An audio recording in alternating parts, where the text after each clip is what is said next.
is going on, Grinders? It's Chief. We are in the building. It is Take Your Pick'em. It is Thursday. It is August 3rd, 2020.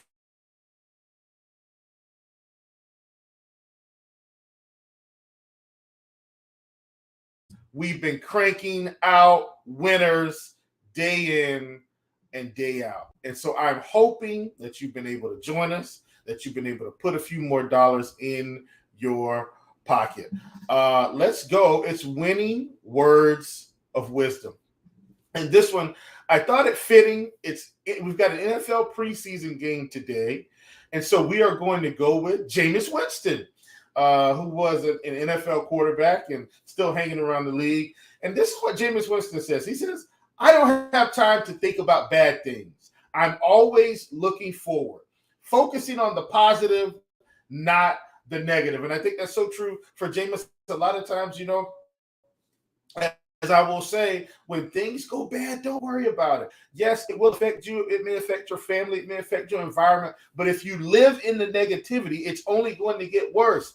Turn that frown upside down. Let's continue to think positively in our minds about ourselves, about our families, about our situations. And then not only that, get up off your butt and do something about it. You need to be the change that you want to see. We can't wait around for others to change our situation. We can't wait around for others to determine whether we're great or not great. See the greatness inside of yourself. Get up and make the changes, make the adjustments, stay in the grind, do the things that you need to do to continuously be successful. Keep pushing forward with a positive mindset.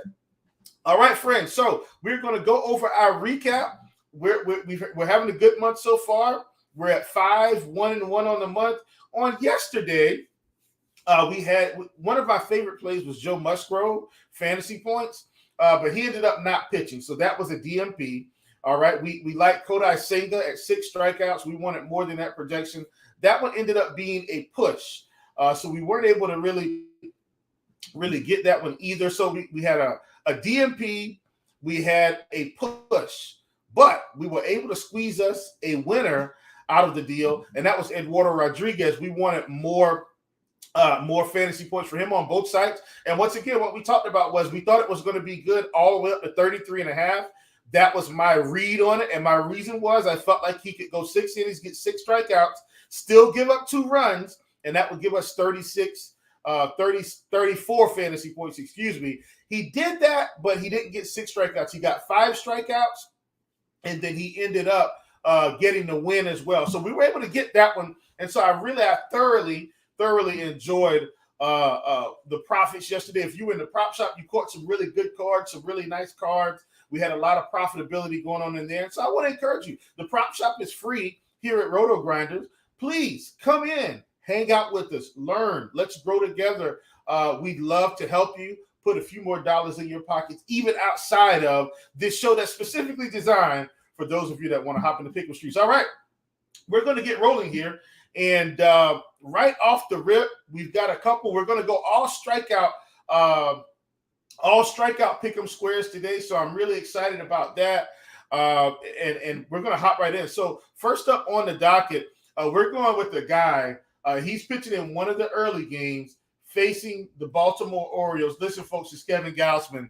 And every time Gausman is on this slate, as long as he's not at 8 strikeouts, I'm feeling really good. I want to continue to attack that. And so if you've been listening to this show, I think you understand that Kevin Gausman is someone, man, guys that throw the splitter always have me intrigued. And he does throw the splitter quite a bit. But when we look at Kevin Gausman on the season, oh, and excuse me, Jeff, good morning, my man. Thanks a bunch for joining the show, man. I really appreciate your support. You're one of the supporters of this thing. You come in almost every day. Thank you very, very, very much for your support. So we got Kevin Gausman, 32% K rate on the season, 30% to lefties, 34% to righties. And then outside of that, on the past 30 days, we're going to pull up the past 30 days, He's 34%, 28% to lefties, 40% to righties. Folks, Kevin Gausman always looks really good. We know he's a guy that's going to throw the splitter. We have him projected for around 7 strikeouts. He's at 7 strikeouts around the pick'em sites. I already know he throws the splitter. Let's pull up the splitter, folks, and then what do you see? You see strikeouts galore mostly for this team. Limited plate appearances because they aren't going to see the splitter every game. But what I will say is I think Kevin Gausman is a guy that's going to get us to the promised land, get us to the finish line with what we need. So I'm very excited about Kevin Gausman today and what he's able to do for us, okay?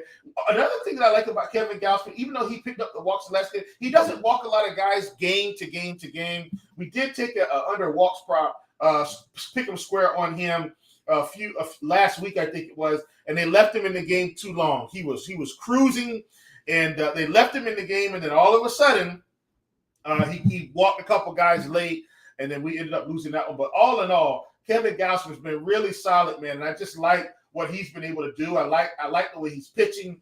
I like his where he is right now. He went through a tough spell here earlier, maybe right before the All-Star break, a little bit before, where he just wasn't putting it together. But he's back on track now. And so once again, Kevin Gausman, really like the opportunities we're going to see here.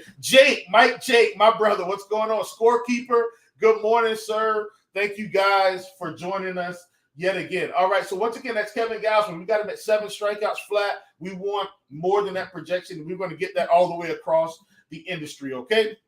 All right, next up on the docket, we've got another guy. It's going to, once again, like I said, this is going to be another strikeout opportunity. We're going to sit with strikeouts today. We're going out to the Yankees, and that's Christian Javier. Christian Javier is sitting at 5.5 strikeouts across the sites. And what we've seen from Javier is over the last 30 days, the strikeouts have picked up 30%, all in all, 29% to lefties, 33% to righties. The reason why I'm attacking this one at 5.5, the Yankees, man, they really have strikeouts up and down this lineup, especially the righties, right? So look at the righties here, folks. Aaron Judge, 25%. Stanton, 28%. LeMahieu, 23%. We do have Jake Bauers at 29 as a lefty, Bader at 16, but then Volpe, 29%. Higashioka, 25%. And if he's going to see a plethora of righties, which he will see today, it's going to be advantageous for him. The lefties really haven't been his problem in terms of the the righties haven't been his problem in terms of the general season. It's been the lefties overall. But look, if 31% to righties on the season, even with an abysmal 16% to lefties on the season, for a total of 22.9 over the past 30 days. That has ticked up a lot on the left-handed side of the plate.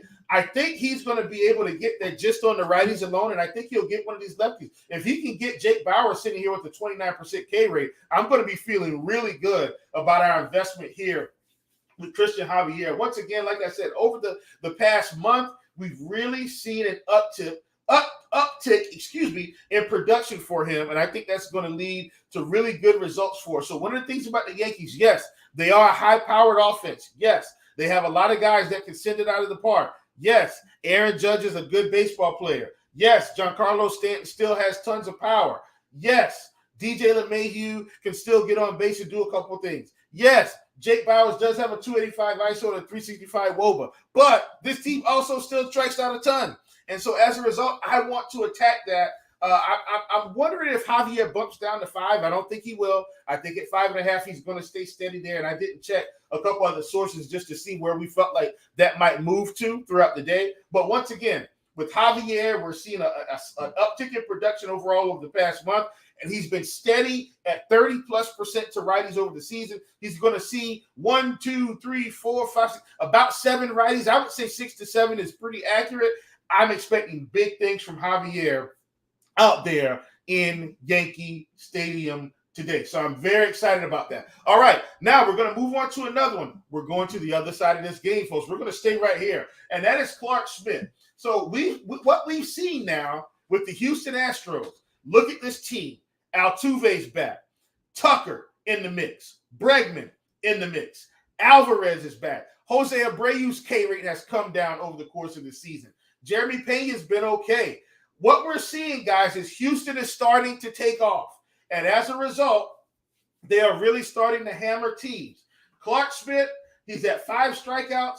I want less than that projection, folks. I think Houston has enough to get it there with Altuve sitting at a 16% K rate. Pena is at 25, Tucker at 15, Bregman at 14, Alvarez at 20, Abreu at 22, and it has come down tremendously. McCormick at 27, Jokes 23, Maldonado 33. That's on the season. They were terrible over the course of the earlier season. Look at the past 30 days, folks, for this Houston offense. I want you to take a look at this. Look at how the strikeout rates have come down tremendously as a team. 22% for Altuve, 19% for Pena, 16% for Tucker, 12% for Bregman, 6% for Alvarez, 15% for Abreu, 32% for McCormick, 16% for Jokes, 48% for Maldonado. Maldonado's still striking out. McCormick is still striking out. But as a team, over the past month, and we've seen it in their production with their scoring, right? We've seen the production. These K rates have come down. They are starting to give pitchers massive problems at the plate. I really like this spot for Schmidt on less than 5 strikeouts. I really think it's a good opportunity for us. I'm going to give you a bonus for those of you, if you're on Underdog, we've got Schmidt at 28.5 fantasy points. At least that's where I got him at this morning. We want less than that projection. I'm expecting Houston to score runs here, and I think Houston can score 3 to 4 runs. If they score 3 to 4 runs, I don't think Clark Schmidt makes it anywhere near 28.5 fantasy points, much less 29, which is what he would need to beat us. I really like this Houston team, how they're shaping up and coming together, how they've meshed, how they turned it around over the past 30 days. We've seen the K rates come down. I think Schmidt is going to have a really, really, really tough time today. All right, folks, guess what? Those are our 3 plays. What I want you to do, take those 3 plays, mix and match those plays around some of your favorites, and we should come out with winners today. So we're going to go over our recap, and then we're going to get out of here. So at the top, we've got none other than Mr. Not Glass now, goodness. I was about to say Glass now. We've got Kevin Gausman, Kevin Gausman at 7 strikeouts. We want more than that projection. We've got Christian Javier at 5.5 strikeouts, facing a heavy right-handed Yankees lineup. 5.5 strikeouts. We want more than that projection. On the other side of this game, we've got Clark Schmidt at 5 strikeouts, facing a hot, really good Houston improving offense. We want less than 5 strikeouts. And for our bonus, we will include this in the tally as well. We've got Clark Schmidt at 28.5 fantasy points. On Underdog, we want less than that projection. Scorekeeper, my brother, I will see you in the shop. Thanks, everyone, for joining us. Please come hang out in the prop shop with us, where you will get more winners like this on the daily. I'm Chief. This has been Take Your Pick'em. Come in with your pockets empty. Leave with your pockets full. Let's get the sweep, and I'll see you tomorrow.